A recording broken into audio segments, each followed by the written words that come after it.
Hello and welcome to Spark Up, the only podcast hosted by two former electric chair operators who fell in love. I'm Ichabod and this is my wife, Firmware. Just kidding. This is Talk of the Townsends. I'm Benedict Townsend. And I'm Hannah Townsend. And this is a show all about achieving incredible enlightenment, finding fabulous wealth, but mainly just about chatting and TV and stuff like that. That's the best version of that I've done in weeks. Where does the consistency thing come in? Is that also just a... Consistency is key. A tagline that we also have? Or is that the outro? That's the outro. That's the end of the episode. Yes. Thank you for watching. I said to you once, leave us with our famous catchphrase, and you said consistency is key. And then you did it the next week, and you were like, the key to consistency. Exactly, in a hilarious joke. And there'll be more jokes like that over the course of this 4.5 hour episode. I knew that was you're coming. about to listen to. We spend too much time together. We do. And that's really what the show is about. I think I would like to issue perhaps a small apology to the viewers for the slight irregularity of the episodes. You know, normally we try and upload once, if not twice a day. Obviously, there have been some delays. Basically, it has been the craziest, busiest, most insane few months of our lives. There's some phrase from, I think, Stalin or Lenin or one of your heroes who says something like, you know, some years nothing happens, some years lots of things happen. I think the phrase is that the direct quote? I think that's the direct quote. I don't know the original Russian, but it's something like that. But this feels like one of those years where everything is happening. Yeah. But we've got some things in the pipeline that hopefully mean we should be able to make episodes more regularly. By I think 2026 is our goal. No, it will come. Don't leave us. It's been a long time coming. Big podcast episode. Big podcast episode.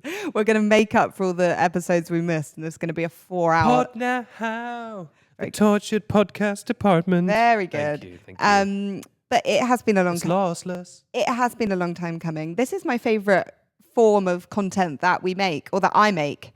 And so I hate when the podcast falls by. Is it the wayside? The wayside, yeah. What is that? That's a good question. Have you ever been to the wayside? Is it like the waste side? So it's like, oh, it's fallen off. I guess it's just like the side of the road, like the wayside, like when you go out of the way. But do you think? But wouldn't you say it's fallen in the like gutter? Yeah, but I'm assuming by the wayside is one of those phrases that's from like 1500 that's weirdly endured. Well, it probably has some plague story behind it. Well, we are sorry that it did fall by the wayside. Imagine if you met someone and you By the way, imagine if you met someone and then you were like, where are they from? And they were like, the wayside. The wayside. Where there's a wayside, there's a will side. That's what we've always said. I'm going to wrap up this. Wrap up side. Anyway, we are happy to be back. We're happy and friendly. We're raring to go. This is your favourite thing that we do together. What's your favourite thing that we do? This is, I think, podcast for me, probably solid sixth or seventh of what we do. The podcast for me is sex. What's your favourite thing? My favourite thing to do is nothing at all. Well, that's everyone's favourite thing to do. No, this is probably my favourite thing to do. Oh, don't get off my coattails. Get your own coattails. Get by the wayside. Anyway, we're happy to be back. And also thank you to all those kind people who left comments on our TikTok saying, bring the show back or whatever, because honestly, guys, without your support, we wouldn't be able to do this. Guys, you're literally our family. That'll get them. Gullible fools. Hannah, I want to offer you and all of our listeners a very happy St. Swithin's Day. Because it was St. Swithin's Day this week. It was indeed. And I don't know if... And actually, St. Swithin's Day plays quite a key part in the book and film and now series One Day, which we watched and enjoyed greatly on Netflix. I've watched both. I've never read the book, but I've watched the film and TV series. And we loved the TV series. We thought it was fantastic. I think we even talked about it on this show. And Netflix, when it was St. Swithin's Day this week, Netflix very cleverly posted a little tweet saying Happy St. Swithin's Day with a picture of the cast. And I showed that to you and I went, oh. And you went, what's that? And I said, that's St. Swithin's Day from One Day. And you went, is that in it? And I said, that's the day. It then transpired that Hannah had somehow missed the entire conceit of One Day. So I can't be the only person in the world who thought One Day, the book, film, TV, play, whatever, meant that your life can change in one day. And I swear I thought this is not a bit. I had no idea it was that they met on the same day every single year for like 20 years. I genuinely missed that. Well, they check in with them on the same day every year. But sometimes it's rainy, sometimes it's... Well, yeah, but it's, that's... They don't Welcome mention... to London. And then, the ending, I'm not going to spoil it, but that happens on that day. On the one day. I will be honest, I don't know how I missed that in both the film. I mean, it's been a long time since I saw Anne Hathaway in that film. No, but it's been about 1 month since we watched the series together. A series where I will say they go on about that pretty relentlessly. I don't know how I missed it. I genuinely don't know how I missed that. I do feel insanely silly, and I don't really have anything. I don't know. Maybe they did keep mentioning it's the day that we met, but does the date come up every time? Yeah, I think so. Well, you're not really paying attention to that, are you? It's obvious because it's like once she had a long hair, then she had a bob. And so I'm like, well, obviously. I love the way you watch things. Time travel has occurred. There is, we've addressed this before, I'm sure, on the podcast, but Hannah has this concept called time travel, which is really just whenever there's any kind of time jump or flashback on a show, Hannah refers to it as time travel and does not enjoy it. Here's the thing. I think media used to do time travel. So when we're going from, a different point in time to another different point in time, much better. These days, the changes are so small. It can be 10 years. In the past, it would go back into black and white. She would, someone would have hair down to there and then it would be up to there. And it's like, okay, well, clearly time has passed. Now it's so small. They look exactly the same in exactly the same clothing. I find it very difficult to understand that time has passed. Well, I think you've touched on two interesting things there. The first is I do think there is a slight resistance in filmmaking to doing the old school, show the year in a big subtitle. They try and do it overly subtly now where they'll cut back in time. They won't even tell you they're jumping back in time. They'll just start the scene and they'll just assume that you pick up 5 minutes in. We're watching a show called Presumed Innocent on Apple, and they did this where they jumped back to when this adult woman met this adult man. Obviously, in the flashback, she looks the same. But just from the context of are you thinking? They're are you thinking of dating him? And I'm like, why is she thinking of dating it? But I'm pretty sure it's them showing you how they met. But they've done no work. No, where's hair and makeup? Where's costume? But what also, are they doing? Another thing I think you've touched on is that back in the day, right, if you were in the 70s and you jump back to the 60s, you had so many more cultural signifiers. Right. Because 1 second you're in a disco, the next second you're in a yellow submarine. But now, if you did a time jump from 2024 to 2014, what's different? Yeah, I guess just the fashion is worse. Everyone's just my phone, it feels a bit slower. Yeah. The fashion is worse. We're just playing Snake on a brick phone. In 2014. I can't have been the only person that missed that cue in one day. I wouldn't call it a cue. I would call it the... the foundation. The entire plot. Plot? The synopsis of the book. To be clear, I'm not doing this to shame you. I'm doing this to call you out and hopefully send you to jail. Should we read this is the official synopsis that comes up on Google. Dexter and Emma decide to meet every year on the 15th of July and see where they stand in life. I just don't think that was... Anyway, that's so embarrassing, but I definitely did miss that. So when Benedict showed me the tweet from the Netflix account and it was a little photo, I was like, what does that mean? And then this is how this arose. I just love the way your brain interprets media because you're such an intelligent person. This is like when we saw Tenet and you thought it was about a big magnet. That film was boring. I was like... Wasn't it crazy when things were moving back in time? And you were like, things were moving back in time? I thought there was a big magnet. I was very lost in Tenet. What was going on? Everyone was moving weirdly and it was supposed to be them, going back in time. And because there was this big briefcase going around. So I was like, there must be some sort of big magnet in that briefcase that's and everyone's made of, because there was some sort of metal elements. I was like, everyone's being attracted to this big magnet. There was metal in the film. I don't know. I was so lost. And then I fell asleep. Christopher Nolan, if you're watching, first of all, sorry about those kind words, but also there's your idea for your next big film. A big magnet. Magnet's a really fun, cool idea. Yeah. Christopher Nolan presents Big Magnet. I think there is a certain sacredness and a certain importance that British people place on who gets to have... Are you all right? Sorry. Yeah. Go on. Hannah's over here. She's coughing. She's moving the mic around. She's not looking at me. She is... For someone who claims this is her favorite thing to do, she is doing anything but engage with the podcast. It is like a giant magnet has come and pulled her away. Right, come on. What's your bit? I think British people place a certain importance that people from other countries perhaps wouldn't even begin to understand. They place a certain importance on who gets to eat the Colin the Caterpillar face. I would agree with that. I think, but isn't it always the person whose birthday it is? Birthday. I did say that. The person whose birthday it is. Well, that's the thing, right? What if it's no one's? That's the... Okay, what if you just got a Wednesday Colin? Hey, we must not shame. You're allowed to have a Wednesday Colin. You're allowed to have a Wednesday Colin. Or whatever the Aldi fake one is, Craig the Caterpillar or whatever. You know, there's all the knockoffs. Uh-huh. But here's the thing, right? The face is what? White chocolate or whatever? It's quite a lot of chocolate. I don't love getting the face. Colin. And on my birthday, I don't necessarily want Colin's face in my face. But do you not want the face just because it's like wearing the crown for the day? It's the flex. Yeah, because it's your turn to have the face. I will say, I bought a small Colin for Father's Day for my dad. Yeah. And I was allowed the face. Mm. And I dunked it in like, I don't know, tea.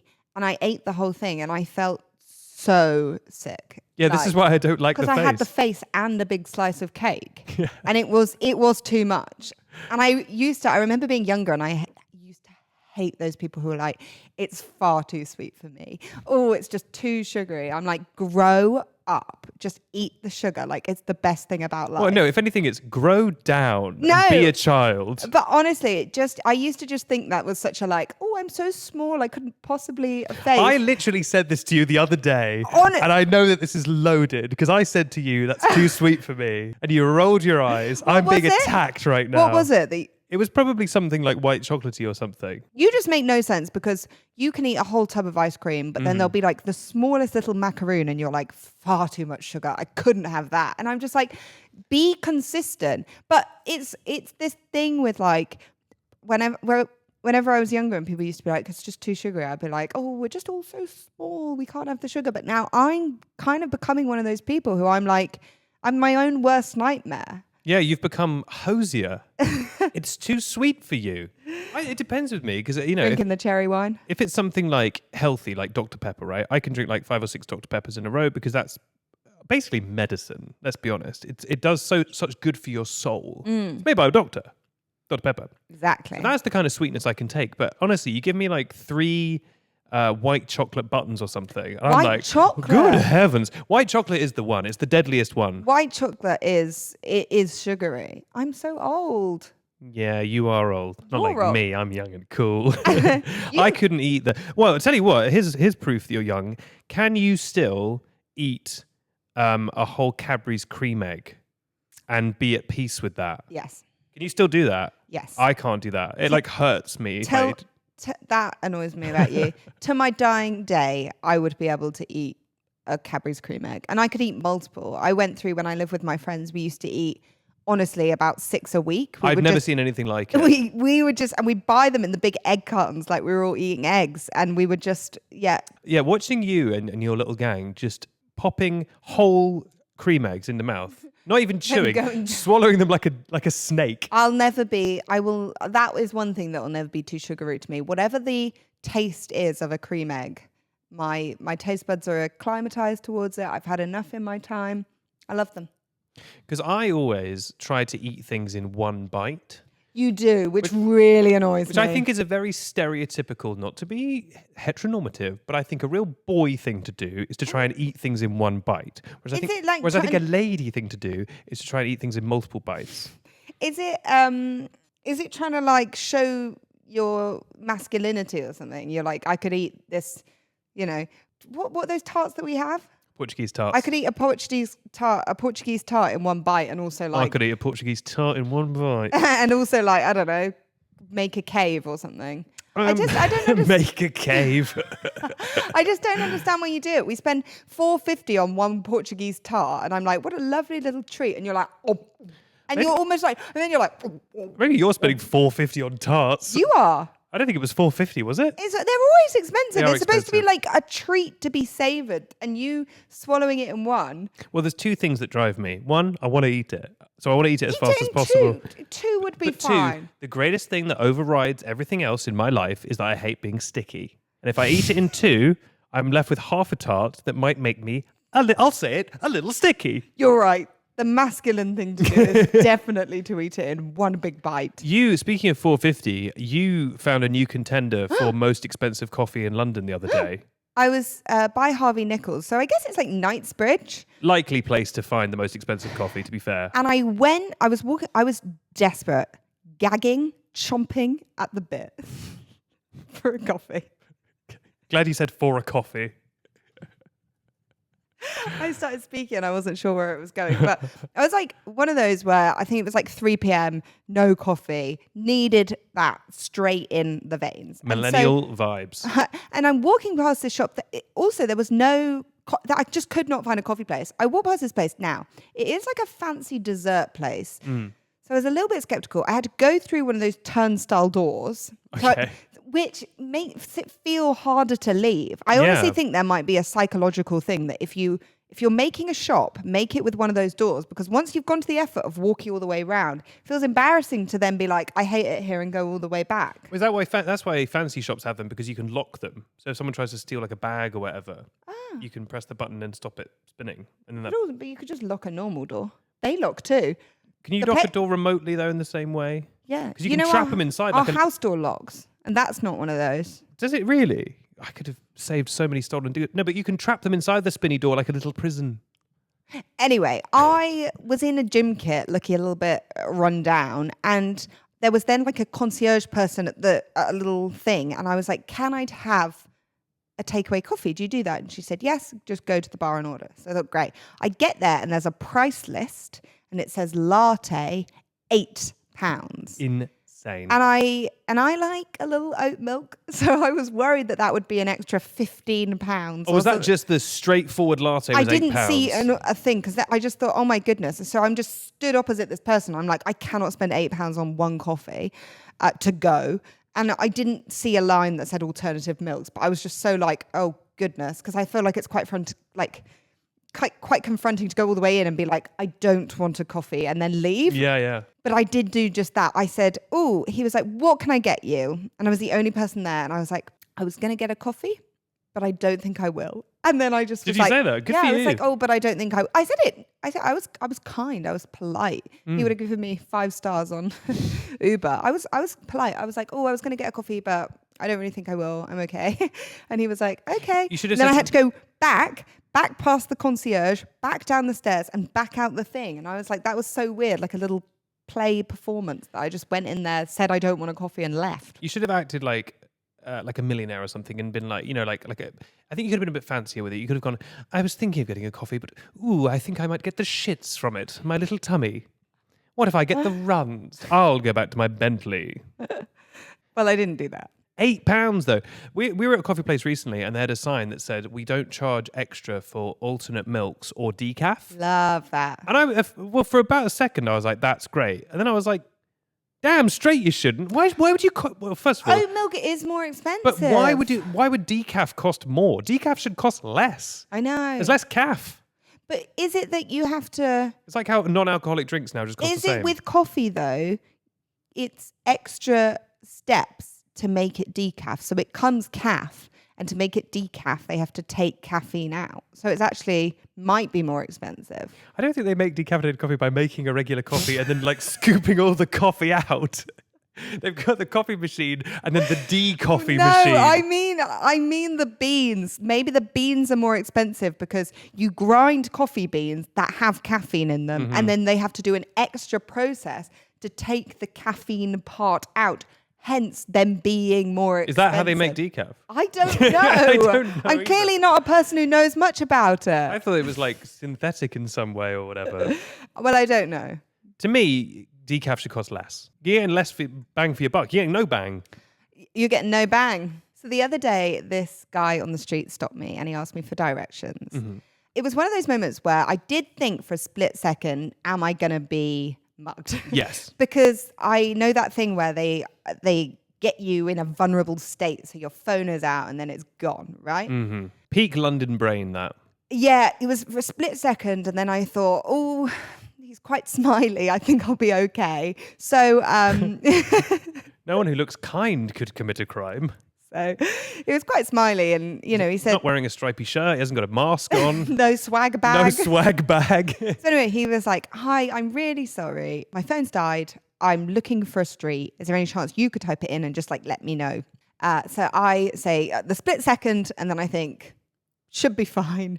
And I get my phone out, and he weirdly comes to stand next to me. So we're both looking at my phone as I type in these. So he says to me, it's called Burrell Street, right? Mm-hmm. So I start typing BURR, and the first thing that comes up, right, was... It autofills. It autofills to the first bit. And the first thing that comes up is Burrell Street Sexual Health Clinic.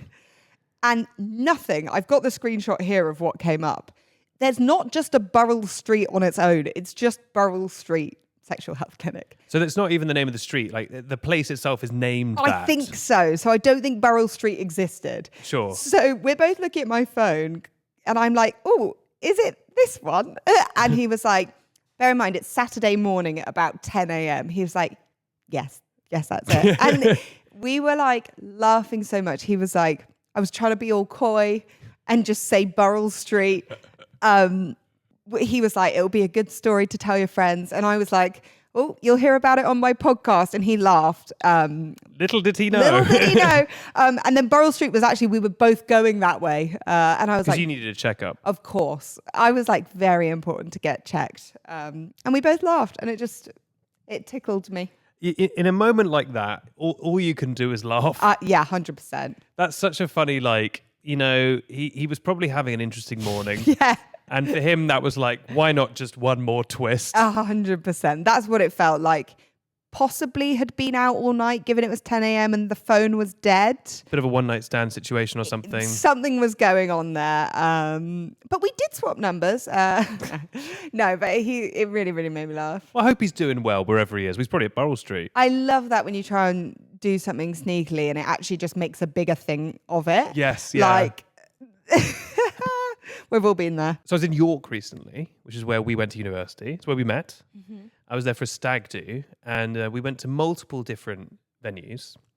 And it's been a while since I've done like a proper uni-style night out where you go to club, another club, plane, that kind of thing. And I'd kind of forgotten the different genres of club. That there's the kind of, the one you go for prees, the one you go to dance, and then there's the one you go after. Yeah, the worst. And we went to this place. I won't name which one, but it was a smaller place with cheesier music, right? Pop World. I'm not going to name the place. It wasn't Pop World. It was a Pop World adjacent place. Okay. Drag them. And it was really fun pop music, although they were doing a thing where they would play a song for literally exactly 30 seconds and then skip to another song, which at first was really fun because it had this kind of frenetic energy, and then very quickly made you feel like you were losing your mind. Yeah, especially if you start to really like a song and you're like, I can't wait for the bridge, and they're like, psych. Yeah, it'd be like, coming out of my cage and pound the alarm, and you're like, whoa.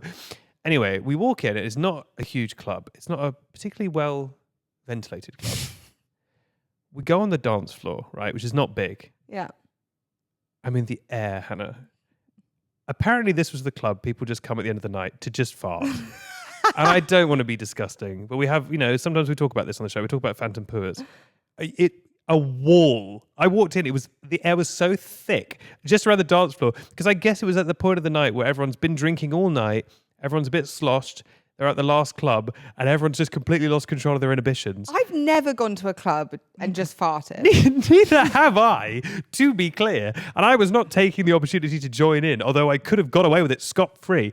But it was just around the dance floor as well, because you'd leave the dance floor and go to the bar, and it was like, oh, I can breathe again because it's not so bad over here by the bar. Do you think it could have been drains?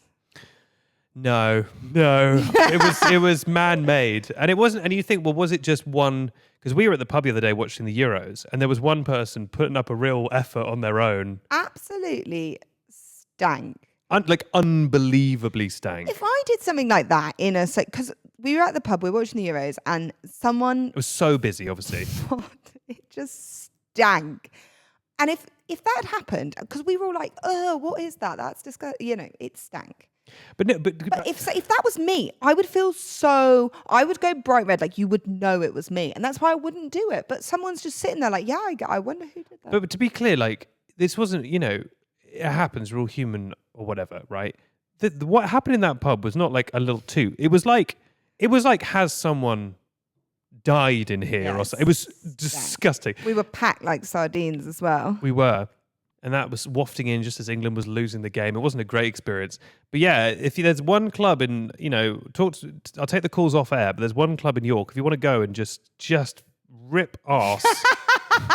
That's so it was so insanely horrible, Benedict. We were on a stag, so we'd been out drinking since, the morning. Did you join in? No. We'd been drinking since the morning, and it was so sobering. Like, we got there, we were so drunk, and even us, a group of drunk stag people, we were like, this is a bit much now. Was it all men in there? No. Women can fart too. I think that's beautiful. I just don't think I'm just never going to Pop World to just... It wasn't Pop World. I'm not saying I would either. I'm just saying I've never experienced anything like that. That's so horrible. It was awful. If someone had lit a match in there, it would have exploded. You're not in many situations these days where just like it's suddenly, or I'm not anyway, where it just suddenly like stinks. It's like someone's farted. That's how you know you've made it. Yeah, honestly. But that Euros pub the other day, we were like crammed like sardines, both in smell and... Yes. Well, I suppose also that's, if we have kids or whatever, I think we'll re-enter a world where you're around farting all the time. Because kids just fart, but it doesn't smell, does it?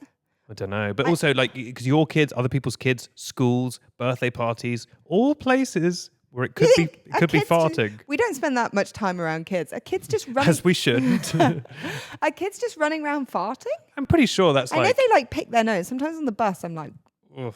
Kids are pretty uninhibited. I feel like kids are always tooting away, aren't they? I don't know. The cat farted on the sofa the other day. I know. She was so embarrassed. She never does that. This is disgusting. I'm sorry this show has become so puerile. But yeah, I guess we should maybe touch for 2 seconds on England losing the Euros. Yeah, topical. We always do a sports segment on this show, and this will be so lightning fast topical by the time people hear it. So we went to watch the match. There will be spoilers.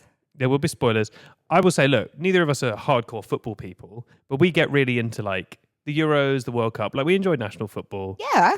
I think I was sad about us losing this time, but I was so much more heartbroken last time. I think losing on penalties at Wembley, we were at a party, and the second we lost, everyone just went silent and just quietly left. There was no conception that the party would continue. Everyone was like, and it was like a Sunday night. We were like, we all just have to go home now, wordlessly.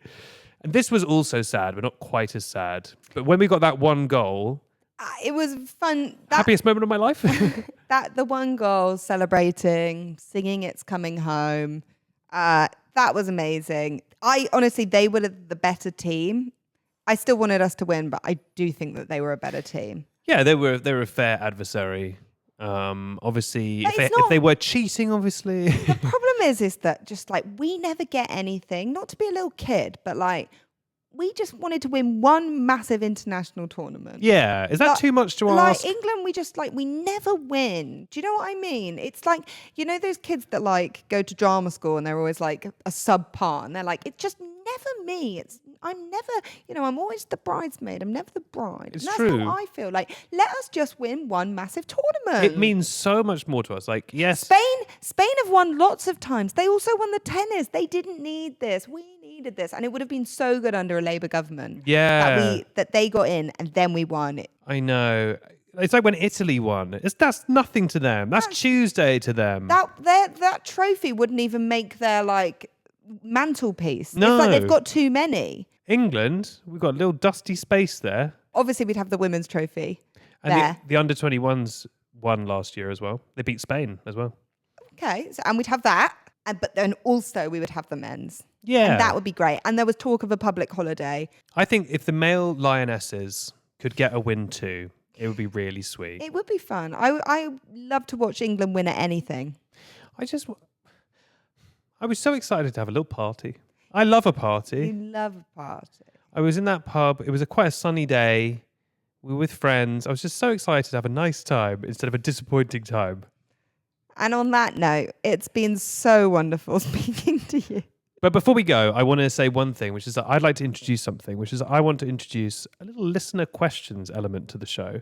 If you have questions for us, You can either leave a comment on our TikTok or you can email us at talkofthetownsends@hotmail.com. Hotmail.com.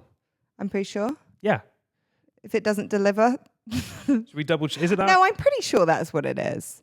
Yeah, so let's go with that. Yeah, so send us a question, talkofthetownsends@hotmail.com, or, leave us a TikTok or Instagram question. We do have an Instagram. Or fax us, whatever. I mean, this show has few enough listeners that your question will almost definitely get 100% be answered. So you might as well have a punt. Anyway, it has been so lovely talking to you. I've been Hannah Townsend. And I've been Benedict Townsend, and this has been Talk of the Townsends. Make sure to follow everywhere where you get your podcasts and your videos, and it's on YouTube, it's everywhere. I mean, if you've made it this far, you probably know all this. But until next time, Hannah, why don't you leave us with our famous catchphrase? The key to consistency Is being it.